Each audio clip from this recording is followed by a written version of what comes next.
Why you should book profit in Larsen and Toubro Infotech. At BL Portfolio, we have been cautious on the valuation of Tier 2 and small or mid-cap IT services companies since second half of last year following significant run-up in the shares of companies in this group. The companies were trading at significant premium to both their historical valuations and at a good premium to Tier 1 IT services companies that had substantially better margins and wider scale and scope compared to these companies. Traditionally, these companies had traded at a discount to Tier 1 companies. Although these companies too were benefiting from the digitisation trend and in some cases were seeing accelerated growth that was even better than that of Tier 1 companies, extrapolating this for the long term and assigning a significant premium appeared unwarranted and continues to remain so. Some of our book profit calls in companies such as Happiest Minds and Route Mobile have played out well with stocks correcting post our recommendation. Both are down by around 15% since book profit recommendation. The Nifty 50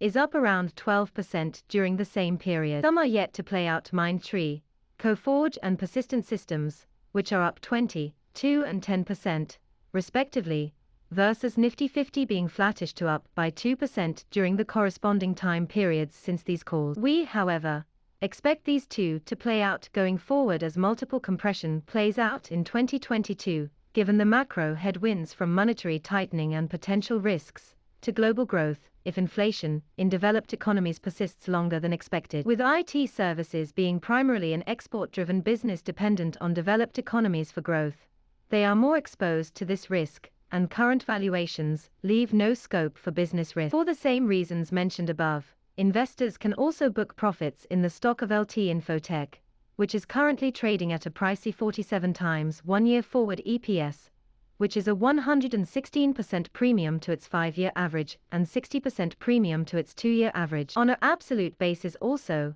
its PE is expensive when considering its FY21-23 revenue and earnings CAGR of 23 and 19%, respectively. At 47 times, its earnings yield of 2% appears a big price to pay even after factoring growth prospects, when risk-free 10-year government bonds are yielding 6.5% today. Its EBITDA margins, which are expected at around 20% in FY23, also are much lower than that of Tier 1 companies. When competition intensifies, or a demand slowdown materializes, companies with lower margins are at higher risk. LTI is the 6th largest Indian IT services company, with a successful long-term execution track record, and well-positioned to scale up to the Tier 1 category in the current decade. Its promoter Larsen and Toubro currently holds a 74.1% stake in the company. LTI has capitalized well on the digitisation trends over the last few years,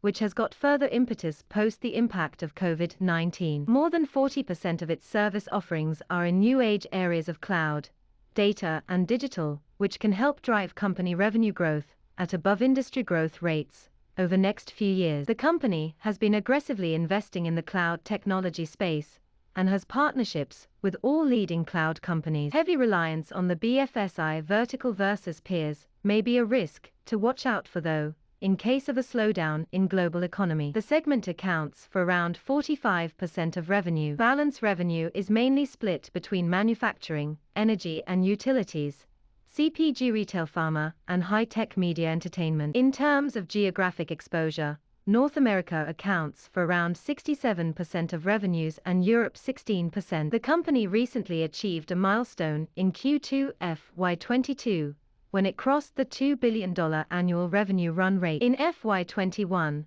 LTI posted USD revenue growth of 9.5% versus 13% in FY20. The lower growth was due to the initial disruptions of the pandemic in the early quarters of FY21. In FY22, growth is expected to be much stronger at around 24%. In INR terms, it reported revenue of 12,369 Indian rupees crore in FY21, growth of 13.7%. The company's EBIT of 2,392 Indian rupees crore was up 36% and EBIT margins improved to 19.3%. The higher earnings growth, however, has some one-offs as many mid-tier IT services companies saw margins boost in FY21 driven by lower manpower costs, differing wage hikes, and lower traveling and marketing expenses. For LTI, analyst expectations are for EBIT margins to decline to below 18% in FY22